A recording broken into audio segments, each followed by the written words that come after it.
嘿，大家伙早喽！4月24号星期四了，这一周过得特别快，因为一直在恢复中。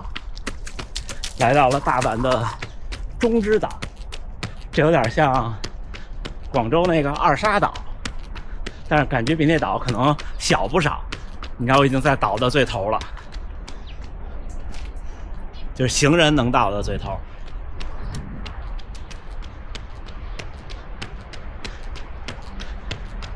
今天跟大家分享一个话题，就是训练应该是更多的给你带来信心，而不是更多的带来怀疑。但是带来怀疑这条路，可能每个跑者吧，都要经历一段，我也经历过。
好多小伙伴包括我训练的时候会有一种心理问题。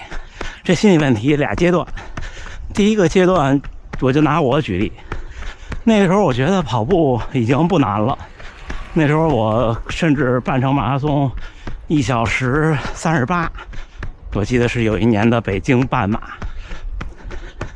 然后平常抬腿呢就能4分多的配速跑个5公里8公里，甚至是10公里16公里。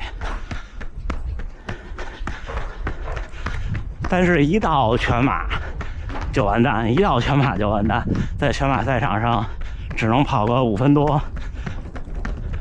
我不怕大家笑话我，半马138的时候，全马还在为了破4挣扎，就真的跑不进，就觉得不一样。那时候我就怀疑，特别怀疑，我说那这训练对吗？其实放在现在看呢，你再让我回头给自己分析，就是还是跑得少。但是大家不要有一个就被我的误导，就是我总说跑量是很重要的，但是我也总说跑量其实也是能力衡量的一部分，就不是说有一个万能的课表，说你跟着我这个练就2小时50，你可能也有，但是呢，他还有一句话没有说，是说能够完成这个课表的人是具备2小时50能力的。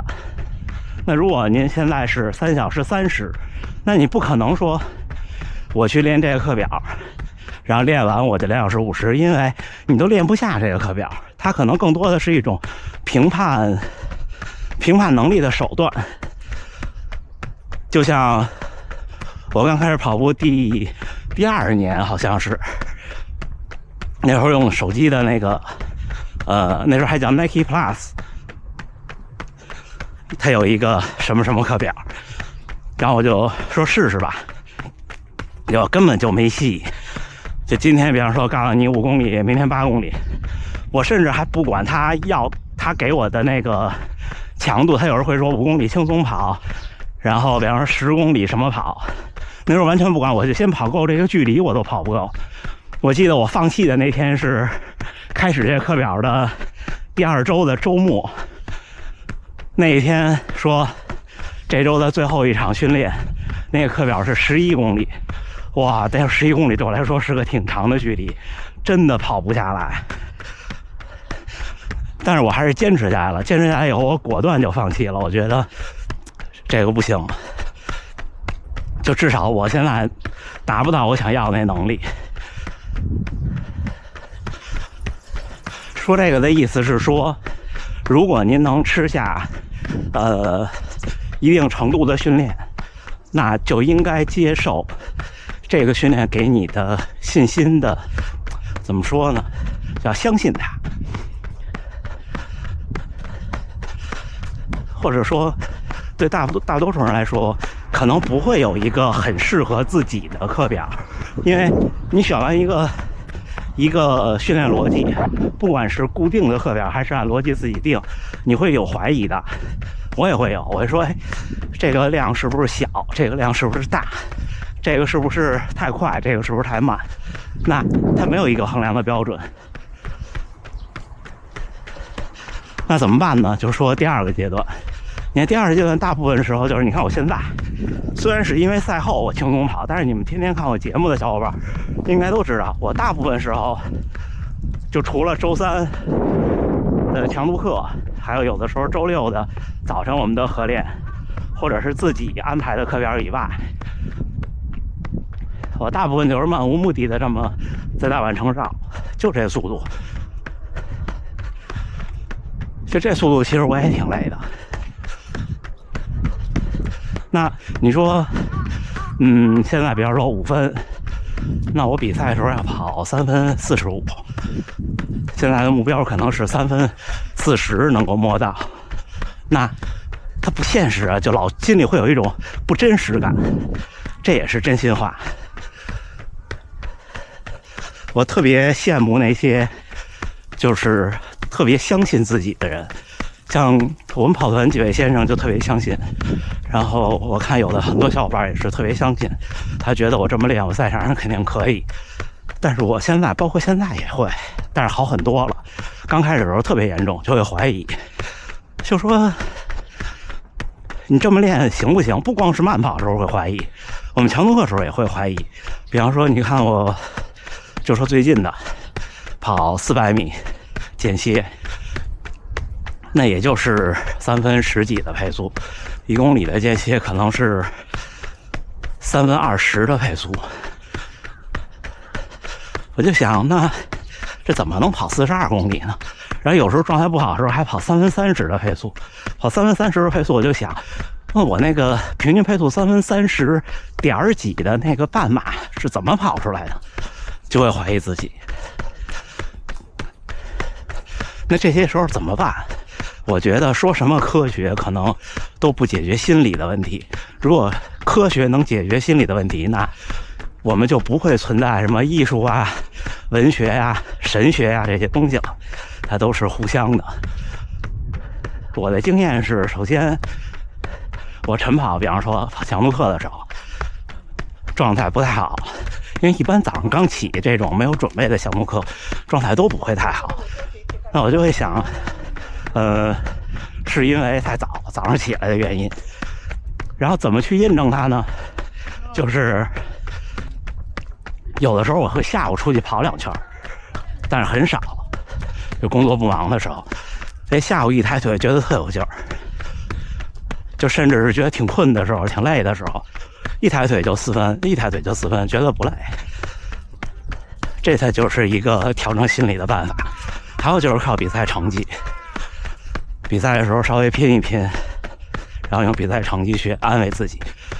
那对于第一个阶段的小伙伴呢，更多的是要建立一个信心。就我觉得我分析啊，并不是从2018年年底的柏林到2019年年底的纽约这之间，我的身体发生了什么翻天覆地的变化。那可能就是太长时间的对全马的担心和恐惧，形成了一个上赛场以后不敢跑的状态。我觉得虽然2018年的柏林3小时45跑完以后觉得特别累了，但是我觉得不是一种累，就像上周末那个70公里，就其实我要再慢1个小时，整体上讲我说我可能更累，就是你还没找到自己那个平衡点。然后我还有一个经验，这个经验其实可能只针对于我这样的人，就我参赛挺少的，在之前，这是我觉得这是不对的，或者是不好的，对普通人来说是不好的。你看这一年我开始频繁参赛以后，我的心态好很多，就是保持自己一个相信自己的状态。不管是一开始觉得我好像跑得还行，我随便就能跑4分多一点的5公里，但是为什么全马就5分40都下不来呢？不管是对这种小伙伴，还是对就像现在我跑到现在这程度，那我会怀疑自己，都一样，是不是参赛你会觉得不一样。就像虽然上周末的那个70公里不是个竞速赛，但是你们也看节目了，30多公里，就是我知道我第1名的时候追那车那几步，就我现在想好快呀，3分40多，但是当时不觉得，这就给你带来一些信心。因为我认为就至少我的性格，你告诉我这事儿有多科学，让我建立信心，我做不到。不光是跑步做不到，上学考试什么的我也做不到。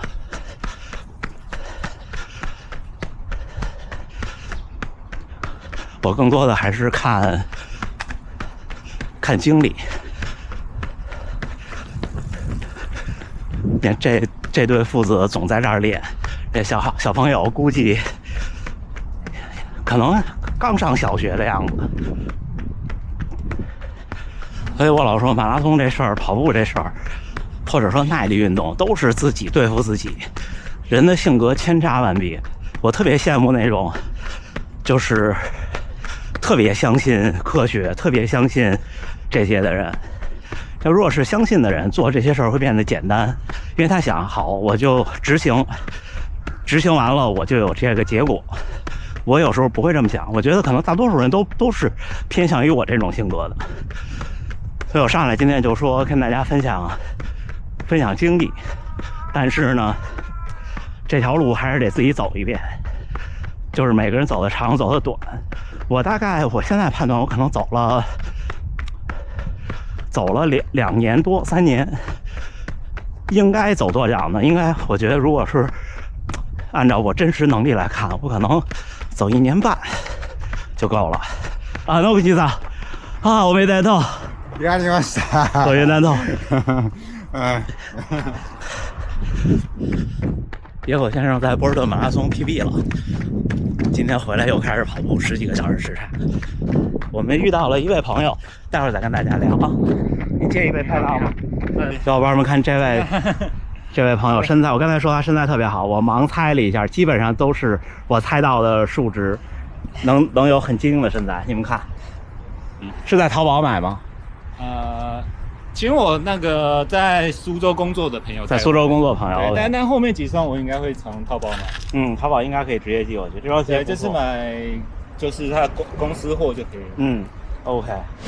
4月24号星期四清晨训练结束，21.5公里，平均配速5分13，心率132。您这种配速对我来说很轻松吧，但是也挺累的。